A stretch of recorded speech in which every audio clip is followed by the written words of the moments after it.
WhatsApp governance ఎలా ఉంది sir? WhatsApp governance ఎలా ఉంది?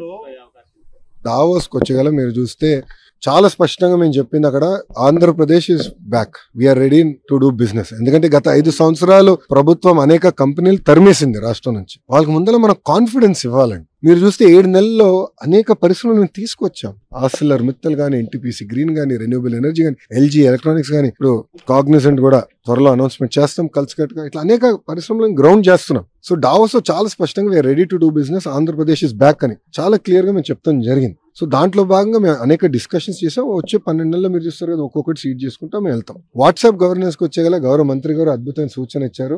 మీరు రాయల్టీ కలెక్ట్ చేయాలి అందరి దగ్గర నుంచి, వాట్సాప్ నుంచి కూడా అని మంత్రి గారు చాలా నౌతా సలహాలు ఇచ్చారు. ఎందుకు చెప్తున్నానంటే మీరు ఇప్పటికీ అనేక ట్రాన్సాక్షన్స్ జరుగుతున్నాయి, మేము కూడా నేర్చుకుంటున్నాం దానిపైన. ఎక్కడైతే ట్రాన్సాక్షన్స్ ఫెయిల్ అవుతున్నాయో, ఎందుకైనాయి, ఎక్కడ డేటాలో గ్యాప్ ఉందనేది మేము పరిశీలిస్తున్నాం. ఆ డేటా లేక్ ని పకడ్బందీగా చేస్తే రియల్ టైమ్ సర్వీసెస్ అందించడానికి అవకాశం ఉంటుంది. గౌరవ మంత్రి గారు కూడా కేవలం వాట్సాపే కాదు, ఇతర ప్లాట్ఫామ్స్ పైన కూడా ఇవన్నీ తీసుకురండి. అంతేకాకుండా కేంద్ర ప్రభుత్వం డిజి లాకర్ అని పెట్టింది. డిజి లాకర్ కి అన్ని సర్టిఫికేట్స్ మీరు అప్లోడ్ చేస్తే బాగుంటుందని మంత్రి గారు సూచించారు. మేము ఇమీడియట్ గా అక్కడ ఒప్పుకున్నాను. త్వరలో ఎంఓయూ కూడా చేస్తాం. We will be the first state to pump all certificates, citizen certificates to DigiLocker also. Please. Data theft అవుతుంది అనేది ప్రధానంగా వినిపిస్తుంది. నేను ఛాలెంజ్ చేస్తున్నాను, వైకాపా నాయకులు నేను ఛాలెంజ్ చేస్తున్నాను. ఎక్కడ కానీ డేటా థెఫ్ట్ అని నిరూపిస్తే నేనే స్వయంగా వాళ్ళకి 10 కోట్ల రూపాయలు నేను కానుకని ఇస్తా. ప్రభుత్వం కాదు, స్వయంగా నేనే చెక్ ఇస్తా. వాళ్ళేం తీసుకొచ్చారు స్వామి? జగన్మోహన్ రెడ్డి గారు ఫోనే లేదు కదండి, ఆయన చెప్పాడు కదా అందరు ఫోన్ లేదని. మళ్ళీ వాట్సాప్ గురించి ఆయన మాట్లాడితే ఎట్లా?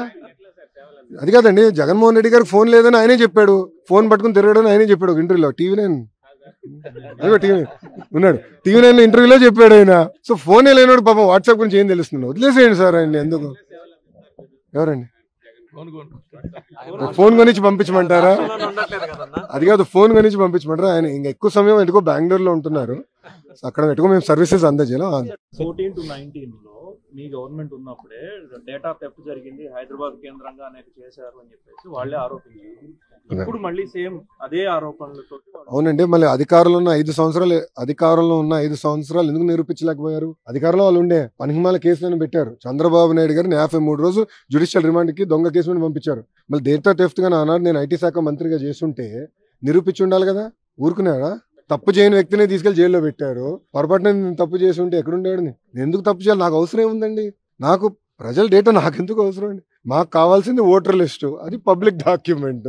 మాకు కావాల్సింది ఓట్లు. ఈ రోజు తెలుగుదేశం పార్టీ సిస్టమ్ మొత్తం ఓటర్ లిస్ట్ మీద డిపెండ్ అయి ఉంది. సింపుల్. మీరు కూడా సభ్యత్వం తీసుకొని మీకు అర్థమవుతుంది మా సిస్టమ్. ఏఐ గురించి ముందు మాట్లాడారు.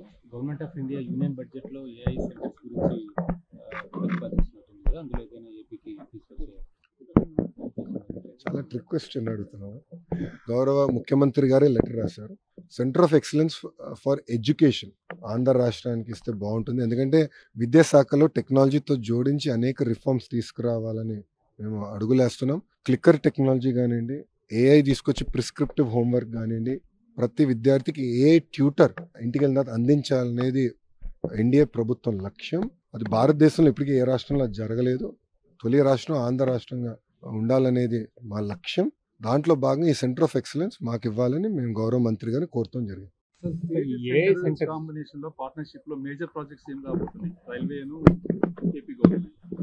రైల్వేకి సంబంధించి ఆల్రెడీ బడ్జెట్ లో చాలా స్పష్టంగా కేటాయింపులు చేశారు. చాలా స్పష్టంగా కేటాయింపులు జరిగినాయి. ఇప్పుడు ప్రాజెక్ట్స్కి వచ్చేగల ఐటీ ఎలక్ట్రానిక్స్ రంగానికి వచ్చేగల పెద్ద ఎత్తున ప్రైవేట్ సెక్టర్ పెట్టుబడులు పెడుతున్నాయి. అవన్నీ ఆంధ్ర రాష్ట్రానికి తీసుకురావాలంటే ఎలాంటి వాతావరణం ఏర్పాటు చేయాలి, అదేవిధంగా కేంద్ర ప్రభుత్వంలో కొన్ని చట్టాలని సవరణ చేయాలని నేను కోరాను. ఇప్పుడు డేటా సిటీ వచ్చేగల ప్రపంచవ్యాప్తంగా ప్రతి సంవత్సరం $300 బిలియన్ ఇన్వెస్ట్ చేస్తున్నారు ఈ సెక్టర్లో. భారతదేశానికి దాంట్లో $100 బిలియన్ తీసుకొచ్చే శక్తి మనకుంది. 100 బిలియన్. దాంట్లో ఆఫ్ కోర్స్ నా స్వార్థం ఉంటుంది, ఆంధ్ర రాష్ట్రానికి ఎక్కువ శాతం రావాలని స్వార్థం అయితే నాకు ఉంటుంది. కానీ దేశానికి 100 బిలియన్ తీసుకురావాలంటే ఎలాంటి సవరణలు చేయాలనే దానిపైన నేను గౌరవ మంత్రి గారికి సూచించాను. ఆయన సలహాలు కూడా తీసుకున్నాను. నేను అడిగిన దానిపైన చాలా ఓపెన్గా అందరు మంత్రులు కూడా ఉన్నప్పుడు చాలా మంచిగా డిబేట్ చేశాం. ఏం చేస్తే బాగుంటుందని కూడా ఆయన కూడా సలహాలు ఇచ్చారు. తిరిగి వెళ్ళిన తర్వాత కొన్ని కంకరెంట్ సబ్జెక్ట్స్ కొన్ని మార్పులు చేర్పులు స్పీడ్ ఆఫ్ డూయింగ్ బిజినెస్ చేసేదానికి ఆయన కూడా సలహాలు ఇస్తాం జరిగింది. జపాన్ సెమీ కండక్టర్ యూనిట్ పెడతారు అని ఒక వార్తలు వచ్చేసారు. నాకన్నా ఫాస్ట్గా మీకే వస్తున్నాయి. అన్ని విషయాలు మేము డిస్కస్ చేస్తున్నాం. ఎందుకంటే మీరు చూస్తే ఆంధ్ర రాష్ట్రంలో చాలా స్పష్టంగా ఒకే రాజధాని కానీ అభివృద్ధి వికేంద్రీకరణ అనేది ఎన్డీఏ ప్రభుత్వం నినాదం. దాంట్లో భాగంగా గతంలోనే మేము వికేంద్రీకరణ ఎట్లా చేయాలని చేసి చూపించాం. ఈ రోజు మీరు చూస్తే కియా మోటార్స్ ఎక్కడికి వచ్చింది, అనంతపూర్కి వచ్చింది. ఎలక్ట్రానిక్స్ మ్యానుఫ్యాక్చరింగ్ ఎక్కడ వచ్చింది, చిత్తూరుకి వచ్చింది. ఆర్సిలర్ మిత్తల్ ఇప్పుడు ఎక్కడికి వస్తుంది, ఉత్తరాంధ్రకు వస్తుంది. ఐటీ కంపెనీలు ఎక్కడ వస్తున్నాయి, విశాఖపట్నానికి వస్తుంది. సో అభివృద్ధి వికేంద్రీకరణ అనేది మేము చేసి చూపించాం. ఆ దిశగా ముందరికెళ్తాం. మీరు ఉర్వకల్ నోడ్ కానివ్వండి, కొప్పర్తి నోడ్ కానివ్వండి, మిగతా ఆల్రెడీ ఉన్న ఈఎంసీ 2-3లో కూడా ఎకో సిస్టమ్ క్రియేట్ చేయాలి. 100 కిలోమీటర్లలోనే ఒక ఎలక్ట్రానిక్స్ తయారు చేయాలంటే కావాల్సిన ఎకో సిస్టమ్ క్రియేట్ చేయాలని మేము డిస్కస్ చేసాం. నేను కూడా గతంలో అమెరికాలో పర్యటించినప్పుడు అనేక కంపెనీలు కలిసాను. వాళ్ళ ఫీడ్బ్యాక్ ఏంటో కూడా గౌరవ మంత్రి గారికి నేను చెప్తాం జరిగింది. మేము అవన్నీ డిస్కస్ చేసుకున్నాం. గౌరవ మంత్రి గారు కూడా త్వరలో విశాఖపట్నానికి, అదేవిధంగా మన తిరుపతికి వచ్చి మన గతంలో తెలుగుదేశం పార్టీ అధికారులు ఉన్నప్పుడు ఎలా చేసాం, ఏం చేసాం అని ఆయన స్వయంగా చూడాలని కూడా కోరటం జరిగింది. త్వరలో ఆంధ్ర రాష్ట్రానికి మంత్రి గారు కూడా వస్తారు.